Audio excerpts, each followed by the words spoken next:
Mulainya.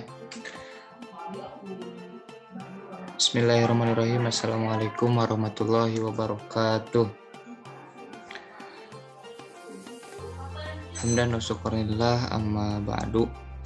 Yang saya hormati Bapak Haji Dedi selaku dosen pengampu tafsir 2 ini, dan tak lupa kepada teman-teman sekalian yang saya banggakan.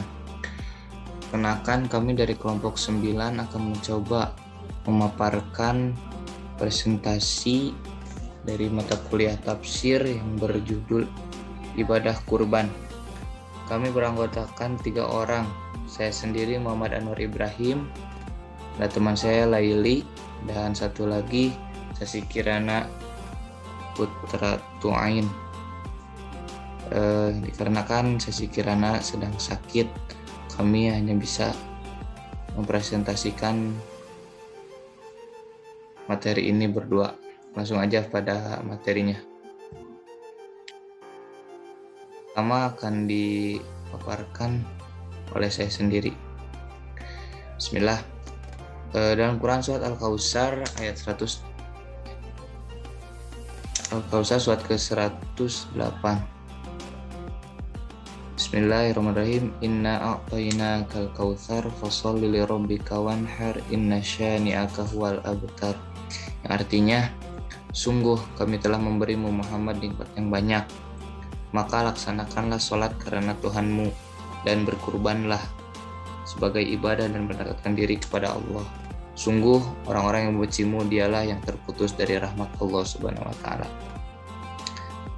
Di sini ada tafsir dari Al-Quran surat Al-Kautsar. Inna artinya sungguh kami, a'tainaka telah memberimu Muhammad Al-Kautsar nikmat yang banyak. Washolli maka laksanakanlah sholat li rabbika karena Tuhanmu, wanhar dan berkurbanlah. Inna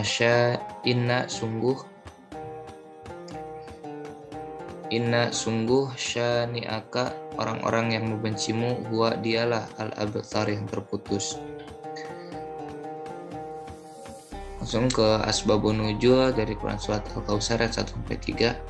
Terkait dengan asbabun nuzul atau sebab diturunkan surat Al-Kautsar ada 3 sebab utama.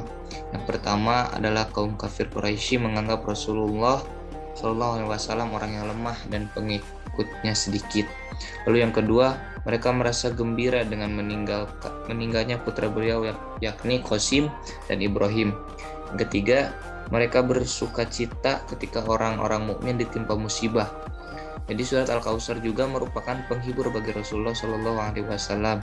Selain itu, Allah Subhanahu wa taala menurunkan surat Al-Kautsar untuk menunjukkan bahwa sesungguhnya Nabi Muhammad adalah figur yang kuat. Ini sekaligus membantah ucapan orang Quraisy, faktanya bahwa pengikut Rasulullah SAW tersebar di berbagai penjuru dunia hingga saat ini. Terus tafsir yang terkandung dalam Quran surat Al-Kautsar ini, ayat yang pertama yaitu wahai Nabi Muhammad, sungguh kami telah memberimu nikmat yang banyak dan langgeng, meliputi kenikmatan duniawi maupun ukhrawi, seperti kenabian, Al-Quran, syafaat, telaga di surga, dan sebagainya. Lalu substansi ayat 1 ini sifat surga dan kenikmatannya telaga Kautsar untuk Nabi Muhammad SAW. Ayat yang kedua, karena itu sebagai rasa syukurmu kepada Tuhanmu, maka laksanakanlah sholat dengan ikhlas semata-mata karena Tuhanmu, bukan dengan tujuan riya, dan berkurbanlah demi Allah dengan menyembelih hewan sebagai ibadah dan sarana mendekatkan diri kepada Allah Subhanahu wa taala. Ayat yang ketiga, sungguh orang yang membencimu dan mengacuhkan hidayah yang engkau bawa dialah orang yang terputus. Tidak hanya terputus jejaknya, mereka pun dijauhkan dari rahmat Allah dan segala kebaikan. Keteladanan dan kebaikanmu akan terus menjadi pembicaraan sepanjang zaman, dan keturunanmu akan terus mewarisi kebaikanmu. Substansi dari ayat 3 ini itu ayat yang berhubungan dengan Al-Ash bin Wa'il. Setiap nabi menerima ujian. Para nabi adalah orang yang paling berat menerima ujian. Dilanjut ke dalam Quran surat As-Saffat ayat 102. A'udzu billahi minasyaitonir rajim. Falamma balagha ma'ahu sa'ya qala ya bunayya inni ara fil manami anni adbahuka fanzur madza tara. Qala ya batif alma tu'mar satajiduni insyaallahu minas sabirin. Artinya, maka ketika anak itu sampai pada umur sanggup berusaha bersamanya, Ibrahim berkata, "Wahai anakku, sesungguhnya aku bermimpi bahwa aku menyembelihmu. Maka pikirkanlah bagaimana pendapatmu." Dia Ismail menjawab, "Wahai ayahku, lakukanlah apa yang diperintah Allah kepadamu. Insyaallah engkau akan mendapatiku termasuk orang-orang yang sabar." Quran Surat As-Saffat ayat 102. Tafsir dari Quran Surat As-Saffat, falamma maka tatkala balago anak itu sampai ma'ahu bersamanya Nabi Ibrahim as-sa'ya berusaha, qala Ibrahim berkata, ya bunayya wahai keturunan, ini sesungguhnya aku melihat fil manami dalam tidurku, anni bahwasanya aku azbahuka aku menyembelih kamu, fangzur maka perhatikanlah, maza apakah taro pendapatmu. Qala anak berkata, ya abati wahai ayahku, af'al kerjakanlah, ma tu'mar apa yang kamu diperintahkan, satajiduni kamu akan mendapatkan aku, insya'a jika menghendaki Allah minas sabirin termasuk orang-orang yang sabar. Lalu tafsir Quran Surat As-Saffat ayat 102 ini, maka ketika anak itu sampai pada usia sanggup berusaha bersamanya, Nabi Ibrahim berkata, wahai anakku, sesungguhnya aku bermimpi bahwa aku dalam mimpiku itu diperintah oleh Allah untuk menyembelihmu, maka pikirkanlah bagaimana pendapatmu. Dengan penuh kepasrahan kepada Allah dan ketaatan pada ayahnya, Ismail menjawab, wahai ayahku, lakukanlah apa yang diperintahkan oleh Allah kepadamu. Insya Allah kau akan mendapatiku termasuk orang yang sabar dan melaksanakan perintahnya.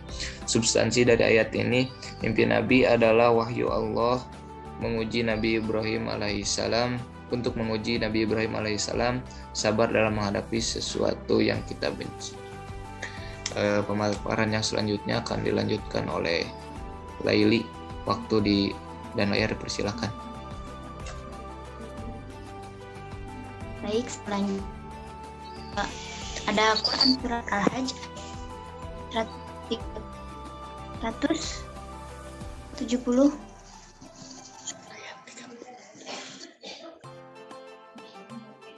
37 yang berbunyi, la yanalallahu luhumuha wala dima'uha walaki yanaluhu taqwa minkum kadzalika sakhkharaha lakum litukabbirullaha ala ma hadakum wa basyiril muhsinin. Yang artinya, daging atau hewan kurban dan darahnya itu sekali-kali tidak akan sampai kepada Allah, tetapi yang sampai kepadanya adalah ketakwaan kamu. Demikianlah dia menundukkan untukmu agar kamu menggunakan Allah atas petunjuk yang dia berikan kepadamu, dan sampaikanlah kabar gembira kepada orang-orang yang berbuat baik.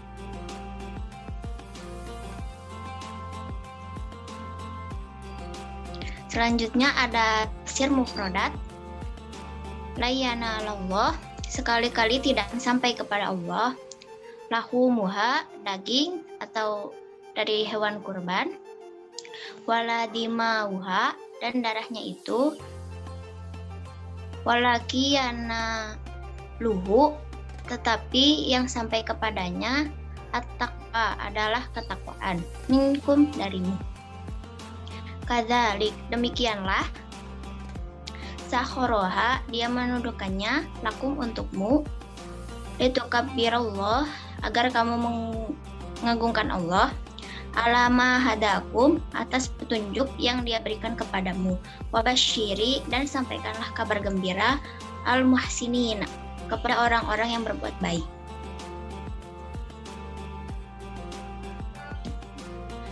Selanjutnya ada asbabun nuzul dari surat Al-Hajj ayat 37. Ibnu Abi Hatim meriwayatkan dari Ibnu Huraij bahwa dahulu orang-orang jahiliyah mengoleksi Ka'bah dengan daging dan darah unta. Maka para sahabat Nabi Muhammad SAW pun berkata, kita lebih layak untuk mengoleksinya. Maka Allah menurunkan ayat, daging-daging unta dan darah itu sesekali tidak dapat mencapai keridhaan Allah, tetapi ketakwaan dari kamulah yang dapat dicapainya.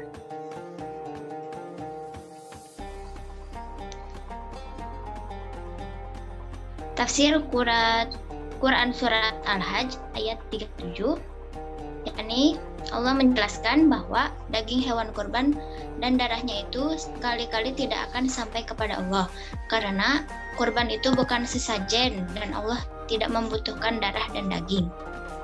Tetapi yang sampai kepadanya adalah ketakwaan kamu, yaitu sikap kamu melawan rasa cinta terhadap harta dan kikir dengan berkurban, peduli dan berbagi kepada fakir miskin dan duafa, guna mendekatkan diri kepada Allah. Demikianlah salah satu tujuan Dia mendudukannya untuk kamu dengan menjinakkan unta-unta itu untuk disembelih agar kamu menggunakan Allah dengan mengumandangkan takbir ketika menyembelih hewan kurban itu atas petunjuk yang Dia berikan kepadamu dengan mensyariatkan tata cara berkurban, tujuan dan waktunya. Dan sampaikanlah oleh kamu Muhammad kabar gembira kepada orang-orang yang berbuat baik, yang beriman, berkurban, serta peduli dan berbagi terhadap fakir miskin dan duafa dengan tujuan mengharap keridhaan Allah. Substansi ayat ini yaitu seluruh makhluk diciptakan untuk kepentingan manusia. Allah tidak membutuhkan makhluknya, perbuatan dan niat pentingnya perbuatan dengan teliti. Kebutuhan muslim terhadap amal soleh hidayah atau petunjuk dari Allah.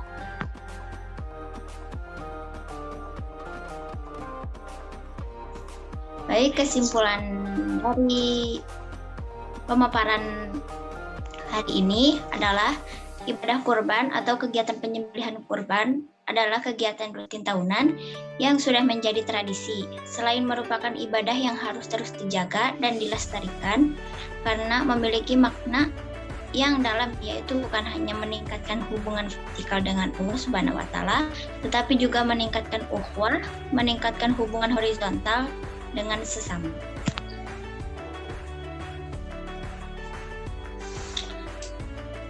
Ya baik, alhamdulillah. Sekian dan terima kasih pemaparan dapat kami sampaikan atau kelompok 9 sampaikan. Mohon maaf bila masih banyak kekurangan dan kesalahan. Yang benar-benarnya dari Allah dan Rasul-Nya, dan yang salah-salahnya itu murni perbuatan dari kami. Ya, terima kasih atas perhatiannya. Bila taufiq wal hidayah. Assalamualaikum warahmatullahi wabarakatuh.